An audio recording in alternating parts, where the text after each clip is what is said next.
Right, so this is the engine there's a short AI generated picture thing after this because I'm sure you don't listen to my voice droning on. Unfortunately, I've not got many photos and videos of this. During the build, it would have been nice to have had some of the head.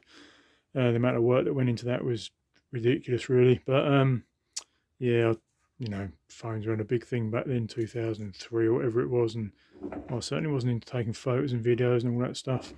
But this just shows a little bit quicker about what it's all about. Points housing up the top here that I had to put on eventually because I never did get the ignition going properly. That was a bit beyond my realm. I did try all kinds of stuff, but it never really worked. There's an oil feed up the top here just for the camshaft because I didn't know how much oil would get thrown up by the chain compared to a standard Godden type engine. Mount there for the magic box. Around this side, you can just see well, it's all pretty basic. The engine plates get into BRM. There's a link down here for the gear change that had to go the other side, right hand gear change.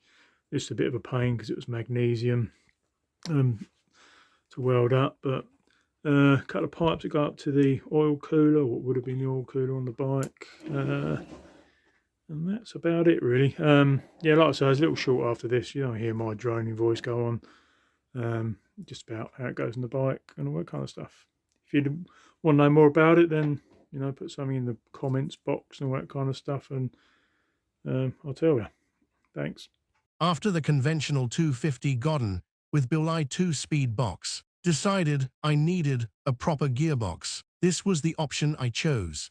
Suzuki DRZ 400 bottom end and a Godden Magnum 500 head I had. Purely by chance, the head stud spacing was the same.